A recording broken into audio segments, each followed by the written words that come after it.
Today's episode of Knoxville Medicine Doc Talk is sponsored by London and Ambren, Attorneys at Law, Healthcare People, Healthcare Law. London and Ambren, Attorneys at Law, are proud to support the Knoxville Academy of Medicine and its mission to continue to improve community wellness in East Tennessee. Hi there. Welcome to Knoxville Academy of Medicine Doc Talk. Today we have joining us one of my very, very good friends, Dr. James Chu of Pain Consultants of East Tennessee. And we're going to talk about what's on everybody's mind, both in East Tennessee, Middle Tennessee, West Tennessee, even across our nation, and that is the opioid crisis that is facing every city, large and small, across our nation. So, and Dr. Chu is intimately involved with it. So I'm going to let you have some opening comments about the opioid controversy and crisis. It's a big topic. Pretty broad topic for sure. But yeah, I think it started out, at least in our minds, in this particular community, with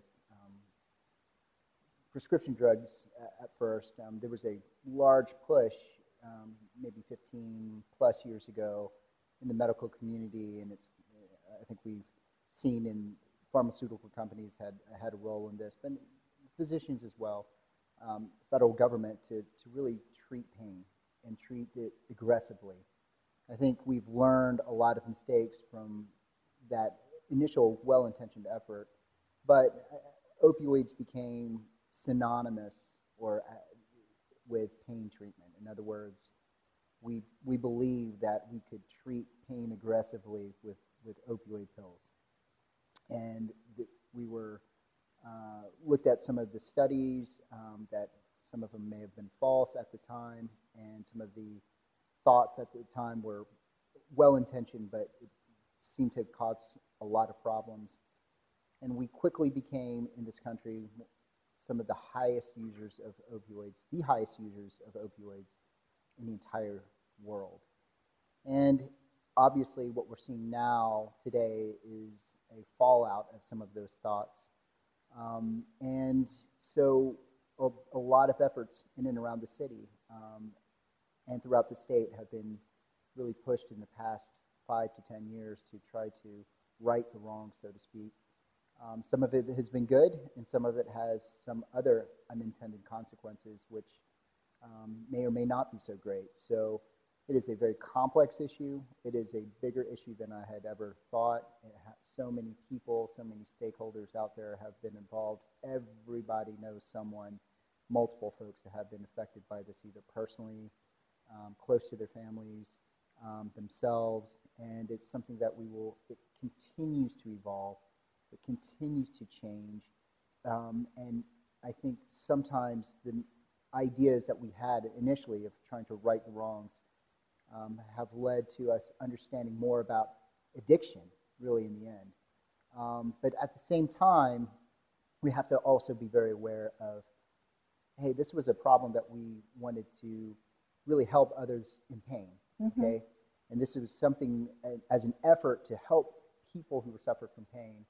And we can't forget those folks, because a lot of times, even though we have wrongly equated pain with opioids, that pain is still here.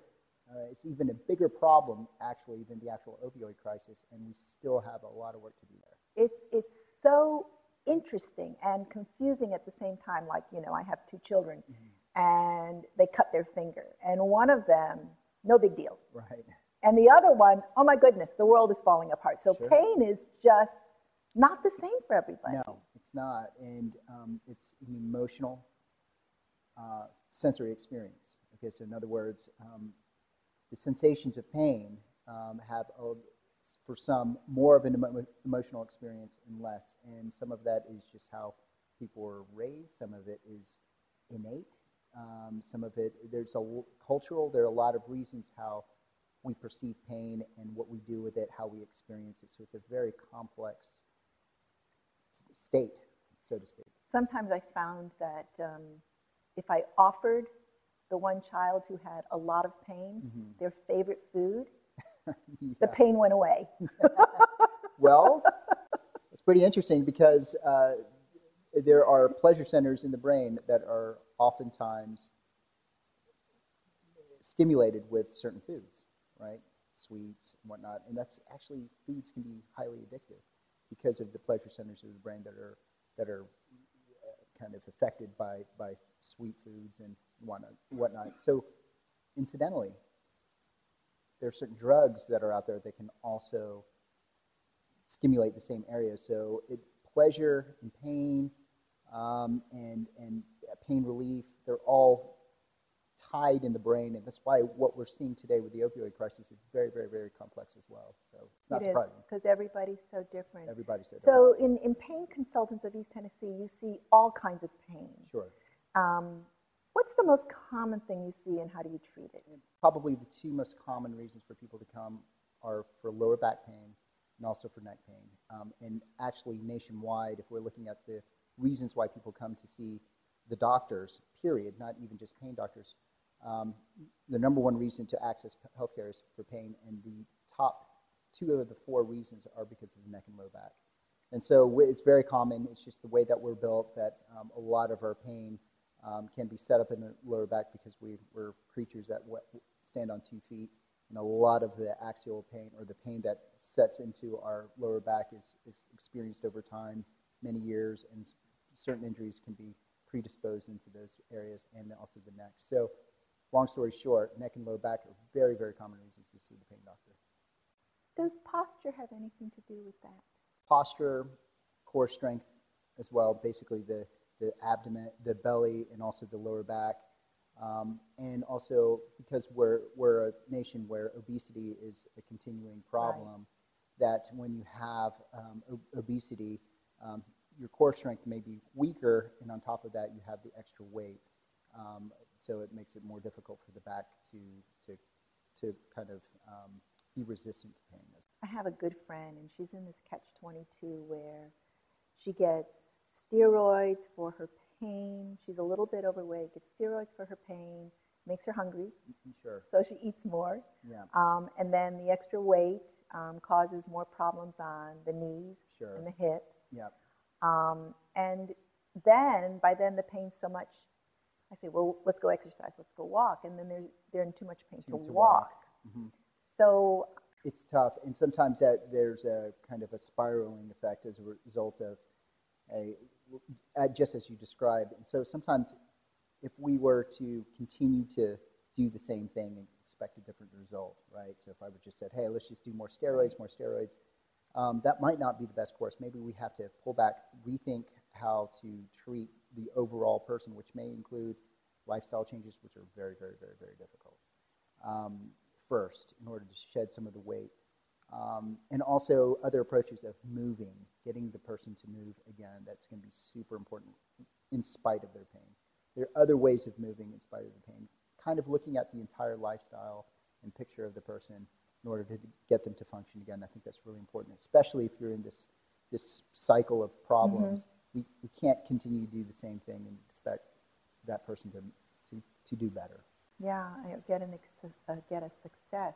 So doesn't want to take pain medication because she just doesn't want to even start down that road of possible either psychological or physical dependency. And so how else can she take care of her pain if she comes to see you? Let's say low back pain. Well, it's really important to think about pain in what we call a multidisciplinary approach. Okay. So really we understand that it's a person's psychological take on their pain. It's super important to have a great mindset. Some people have it, some people don't. Some people need to be shown the way on how to approach their pain in a more functional way, in other words, a way that will promote health in spite of their pain. And it's not something that people just know. Sometimes you have it, sometimes you just need to be taught. All right, and then the other portions of it is sometimes you got to be able to move in a certain way in spite of your pain to get certain portions of your body stronger, and also there are adaptive skills. So you might have a terrible injury of some sort, and you might not be able to move in a normal way, no matter how hard you try, because of certain surgeries or certain injuries. But there may be adaptive ways to move, and so sometimes it takes therapists out there to show you those things. Okay, you might have a particular job that is physical, but you have this new injury, or whatever it may be. You may have a difficult time finding restful condition, or to be able to sleep and rest.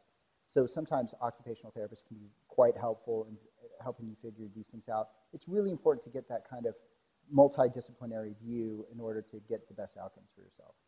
Yeah, occupational and physical therapists are probably good partners. Maybe For we'll sure. even have pain coaches Yes, for sure. down the road. That's Yeah. very difficult. I know even pain sometimes can keep you up from getting a good night's sleep. Sure, and we know how important sleep is in order to recover. If you're in chronic pain, it can be one of the most frustrating, difficult portions of dealing with pain. And so, and even we know that some of these medicines that we use can sometimes worsen your sleep, even though you feel like you're sedated and that you might be drifting off to sleep, but the quality of your sleep might not be so great. So it can be quite difficult.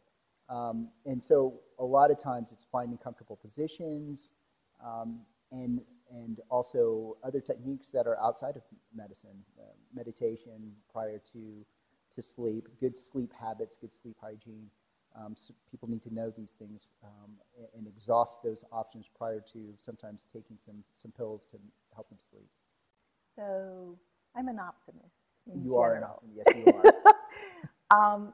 Having chronic pain is something I can live with. It doesn't have to change me into a grouch, but I can see where it can. But generally, do you think that you can achieve success in managing chronic pain, and how do you define success? Success, yes. I think you can. Not everyone's the same. Some folks have conditions that are really, really challenging. But I think the majority, I'm trying to be an optimist just like you, I think the majority, if the attitudes and the therapeutic relationship is there, and you have the right experts to help you out. Absolutely. But as a patient, you have to come in there with the mindset as well as, hey, I'll give it a go. I'll work through this. I'll do the steps I need to. It'll take some commitment and dedication on behalf of the patients. And it's hard because time, money, family responsibilities, all of those things sometimes get in the way of trying to get to that care because it's not cheap, it's not easy, and it takes a lot of time sometimes. So, but we have seen it. We have seen those patients that make the commitment, and if you tell them to run through a wall, they'll do it. Don't ask them to, obviously, but absolutely. And success in pain, they're doing more. They're engaged more. They're less depressed. They may still hurt, and we may be able to do some procedures or medications that might help them. And we know that we're not going to be able to get rid of all of their pain, but they're engaged in their life again. Maybe it was church. They can't sit in church for more than 5 minutes, and they got to get up and leave, and that's a big part of their lives. Maybe we can get people to engage in some of those activities again that are important to them. Play with their grandkids when they couldn't before. Do the simple things that we all take for granted. We can get folks who have those goals set in mind, that these are the things that they want to do, and we can get them to do them in spite of their pain. I think it's a success, and I think most patients think it's a success too. So I have a little bit of an interesting question. Yes, the other day, one of my friends said, I can't get pain medication from my doctor anymore, and it's because the governor passed this bill. Well, I know that recently there was some legislation that was passed to address overprescription of opioid medication. What's going on with that?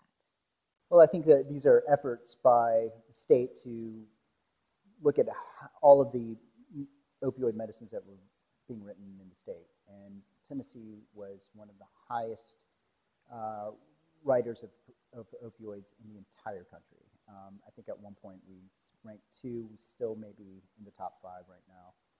And so these efforts are to curb the use of what we call acute pain medicine. So if you break an arm or if you have surgery, you need pain medications for a short amount of time. What I think folks have seen is that instead of getting scripts for many pills and having all of this extra pills that might be in cabinets and for a long time, and they're at risk for being misused and or stolen, and the more meds that you have on the street, the more opportunity for bad things to happen with them. And so I think there were efforts to look at that and say, hey, instead of having all these meds, why don't we make into law a limit as to how many that doctors can write? And so whenever you make laws like that, instead of guidelines and suggestions from the state, it is you're now breaking the law in the eyes of the doctors. And doctors, look, they don't have a lot of time to read we're not lawyers, right? And so to read through the fine lines of the actual bills instead of going through it word by word, a lot of what we're seeing is some knee-jerk reaction saying, I'm not writing any of this stuff anymore. And we're seeing every day what is going on in the news with the deaths and opioids as a result of opioids, and also litigation against physicians, and there's just a lot of media attention. And now we have a law, and I think that there's a lot of fear from physicians right now saying, look, I don't want to get involved with this anymore because this is just too hot for me to handle, so to speak. It's dangerous. It's dangerous, yeah. and they wouldn't be wrong about that in a lot of ways. So I think a lot of patients are seeing those behavior changes right now, seeing that doctors just don't want to write this stuff anymore. And so what we're also seeing is that we've seen a lot of pain clinics close down over the past 4 years. And so a lot of patients that were in these pain clinics are going back to their primary care doctors, and the primary care doctors are saying, well, we used to write this for a number of patients, but we don't want to anymore. And so I think that's what we're seeing right now today, is the pressures from a lot of different sides that are making doctors fearful of writing. I heard that a combination of Tylenol and ibuprofen sometimes works. It can, but not with any medicine. Right. They can be dangerous.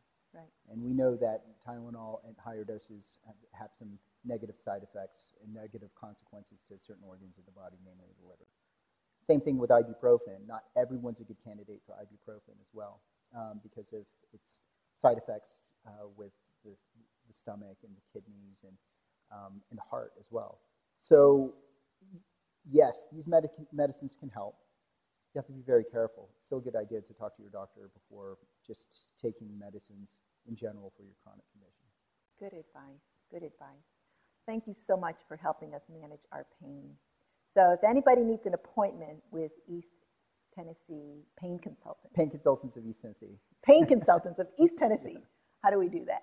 Well, talk to your primary care doc or your provider and get a referral.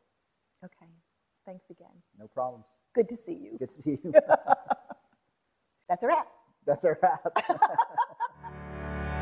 Today's episode of Knoxville Medicine Doc Talk is sponsored by London and Amburn, attorneys at law, healthcare people, healthcare law. London and Amburn, attorneys at law, are proud to support the Knoxville Academy of Medicine and its mission to continue to improve community wellness in East Tennessee.